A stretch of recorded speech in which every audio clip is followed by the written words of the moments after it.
Hi, and welcome to THORsday Comics. I'm Tom Scioli, author of Jack Kirby, The Epic Life of the King of Comics, and Fantastic Four Grand Design. And today we're looking at Journey into Mystery number 88. This issue features the return of Loki, Thor's half-brother. At the cover we have, this is that era of Marvel Comics where the cover has a lot of dialogue with these like real fat lines around the dialogue. It's kind of like a signature element of an era of Marvel Comics. Kind of set them apart for a little while. As best as I can tell, it's something Stan Lee brought to the table. He was a fan of verbiage and putting in sort of jokes and dialogue. A lot of the work that he was doing sort of leading up to his collaborations with Jack Kirby and Steve Ditko during this era were these sort of books that he did, some of them self-published, some of them published by Martin Goodman, books of photos with sort of gag captions and dialogue balloons written in. And so that became Stan Lee's approach to writing his comics as well, taking sort of a pre-existing story and putting dialogue over it. The title of this story is The Vengeance of Loki, and it makes me think of one of the first comics I ever read was one of the He-Man mini comics, The Vengeance of Skeletor. And some people in the comments have noticed the similarity between the early Marvel Thor and the He-Man comics, and that's certainly no accident. The creators of the Masters of the Universe toy line were fans of Marvel, fans of Jack Kirby, coming from a Jack Kirby space, and as I understand, Masters of the Universe line evolved out of a potential New Gods line that Mattel was tinkering with. In the credits, we have plot Stan Lee, script L.D. Lieber, Larry Lieber trying on a more literary sounding way of showing his name. Art Jack Kirby, inking Dick Ayers, lettering Artie Simic, or Art Simic as it says here. The three parties involved, Stan Lee, Larry, or L.D. Lieber, and Jack Kirby, all have differing accounts of who did what as far as these comics go in terms of the storytelling. We know for certain Jack Kirby drew them, but beyond that, the storytelling, each man has their own differing account. I tend to lean in the direction of Jack Kirby's account. It seems the most credible to me that he was sort of doing the heavy lifting of the storytelling in this, and Stan Lee and Larry Lieber to lesser degrees. As per the credits, it would suggest that Larry sort of wrote the dialogue, but Stan Lee says that he would often, touch up Larry's dialogue. We don't know how true that is or to what degree. So, you can draw your own conclusions. This story, we're getting pretty close to, sort of the mature Thor storylines. You could almost mistake this for one of the later issues of Thor. Obviously the art with the Dick Ayers inking sort of keeps it in sort of like early Marvel. And not just Ayers inking, but Kirby's style. The figures are getting bulkier and blockier than the first issues, but still not in that Jack Kirby like square anatomy of the mature era. The hammer is still as discussed in previous episodes. The hammer handle is still much longer than what it would become later in the series. So we pick up right where the previous Loki story left off. In that story, Thor threw Loki and his hammer into Asgard, and then the hammer came back, and now we have Odin in his throne. Looking more and more like the Odin that we would know in later issues, sitting very regally, seated, powerful figure, and I really like the body language here. Loki sort of goes back to his little hovel, this cool looking pyramid, which makes me think of issue 13 of the Eternals with the Forgotten One, who kind of lives in a similar pyramid. Jack Kirby has these sort of cities in the clouds that reoccur in his work. You have Asgard here, you have New Genesis in the New Gods, you have Olympia in the Eternals. So the idea that they all have a similar geography makes sense. But Loki is not allowed to leave Asgard. He's grounded. He is doing this sort of magic ritual to see what Thor's up to, and he's now. We got the continued from Loki's last appearance, and now we have a recap of the previous issue. And we see, Thor when he was held prisoner with that, cool-looking chain and escapes. And so Loki learns a little bit of extra information about how Thor's hammer functions. I think in the previous Loki issue, he might have already known this, maybe not, but at least he's got like a better understanding of it than he did before. We're getting closer to sort of the mature iteration of this series. So we have Heimdall looking very much like he will look for the rest of the series with this massive helmet and stuff. And as opposed to the way he looked in Loki's first appearance, which was, very unlike the way we think of him looking in the comic, wearing his civilian clothes. Basically, he was off duty. And Loki, to get around Heimdall, he turns himself into this tiny little garden snake and sneaks past his legs, getting out of Asgard. Now, as we come to understand Heimdall as the series goes on, he is chosen to be the guardian of the Rainbow Bridge because of his incredible vision, his really strong eyes, which you see in the Thor movies. Idris Elba is wearing these contact lenses that make his eyes look like eyes that could see into infinity. And then Heimdall also has amazing hearing, so he could notice the littlest thing. But I mean, as far as comic book plots goes, this works. The visual sells it. Maybe if we were adhering closer to the established continuity, maybe there'd be like an extra panel where he says something like, "Oh, there's a little snake. Oh, I'll just let him go. He seems harmless enough." Something like that. But this is comics. Keep the story moving. Don't really need that. This fun visual sells it, and we're just having fun here. So now Loki, dressed as an old man, shows up at the doctor's office. I'm not sure exactly the point of this ruse, except just for like another fun little element of him sort of showing up dressed like an old man and pulling it off. You're maybe not quite 100% sure that this is Loki, even though seems pretty obvious. But it's nice little moment and nice little mask reveal of ha ha ha, I gotcha, I'm in here. Loki challenges him to single combat, Asgard style. He goes to meet him for this big showdown.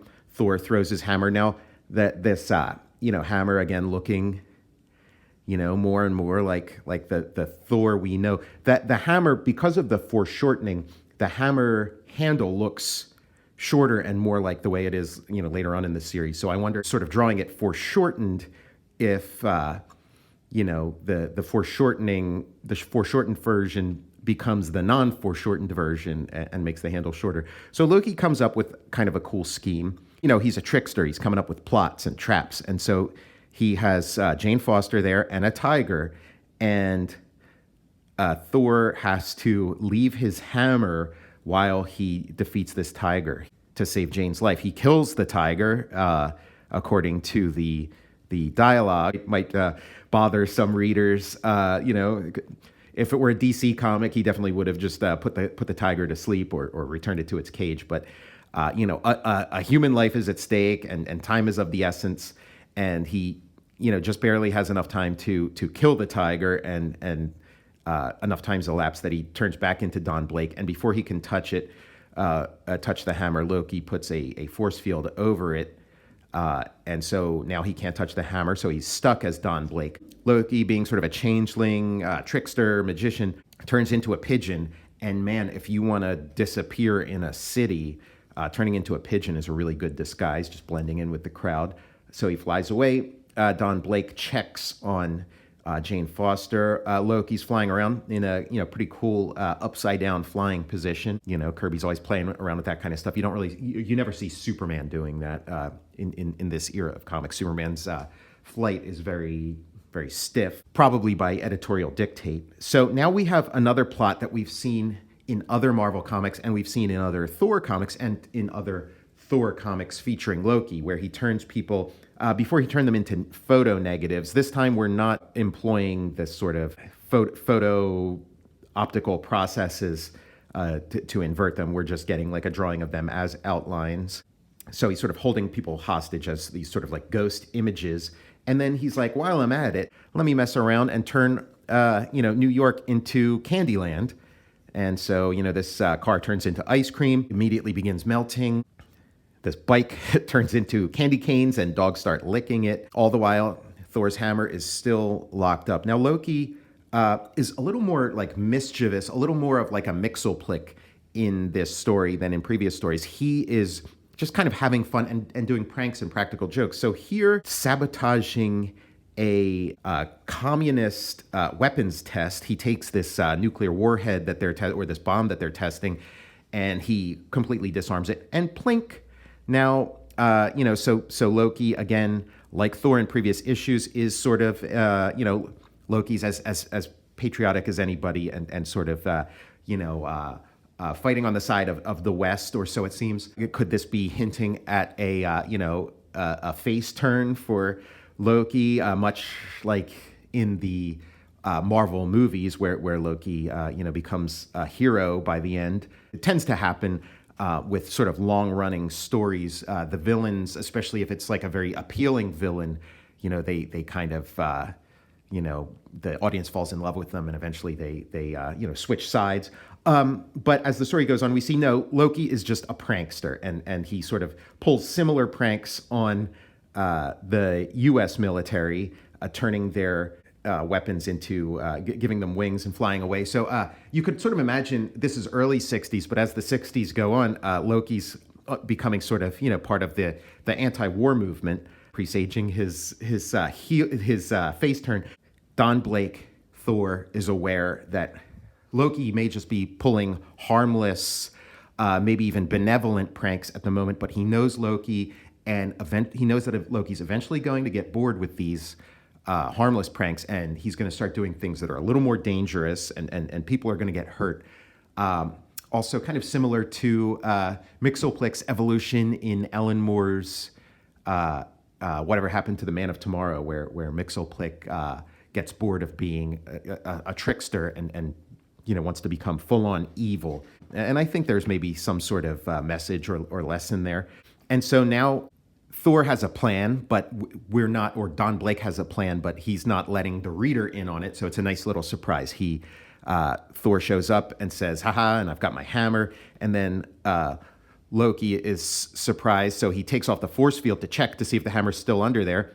And the hammer is still under there, because this is a Thor dummy with a fake hammer that Don Blake was hiding behind. Don Blake, wily little guy that he is, runs out from behind and has just enough time to grab the hammer and turn back into Thor.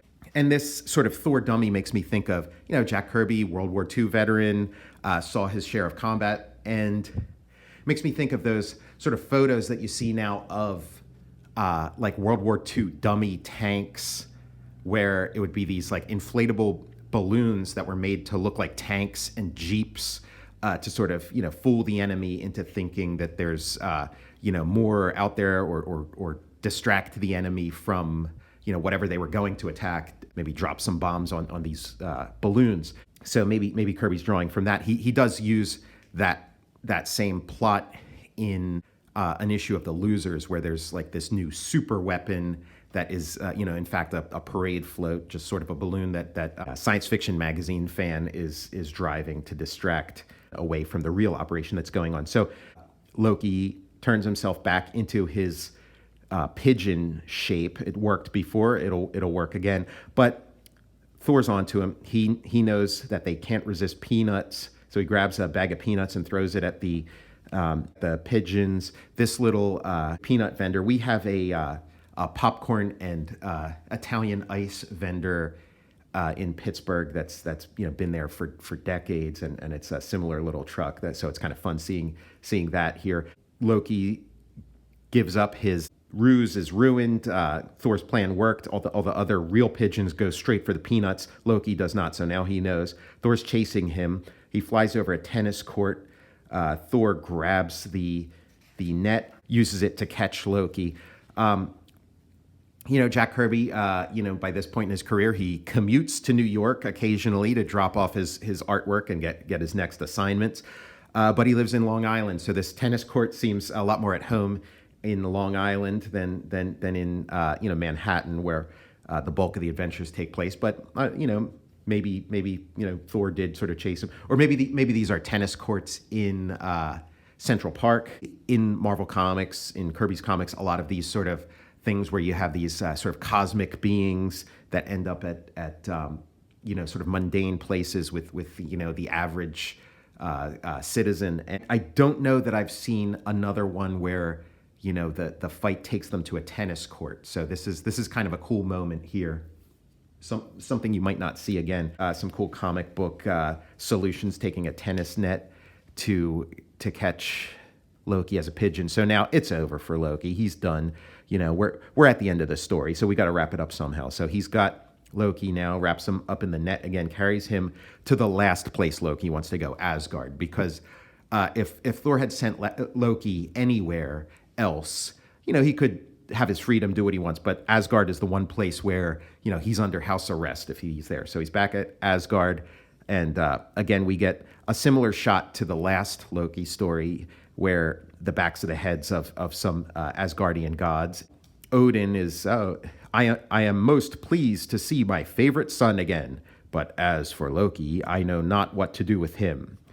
He grows more wily, more dangerous, more uncontrollable each hour. We must pray that the world will never see the day when his power exceeds that of the mighty Thor. Now, the dialogue balloon is pointing to this guy, saying that he's Odin, but I think maybe Kirby intended this white-haired, white-bearded gentleman to be Odin, and maybe if the dialogue balloon were pointed that way, but no matter, still works. And we get this shot of Asgard without the Rainbow Bridge, and you take the Rainbow Bridge away, and again, mentioned in previous episodes, looks very much like the floating cities in the first year of Flash Gordon, which I think is the reference here. I mean, Flash Gordon and Alex Raymond, were huge influences on Kirby, and he cites them often. And also looking, more like the Cloud City of Bespin in the Star Wars movies. With, there's Kirbyisms in Star Wars, but Star Wars did begin life as a Flash Gordon movie adaptation. So, could very much be, referring back to that Flash Gordon source. Thank you for joining me for this episode. Next week, we'll be doing Journey into Mystery number 89. I'm Tom Scioli, author of Jack Kirby, The Epic Life of the King of Comics and Fantastic Four Grand Design, and I'll see you next THORsday.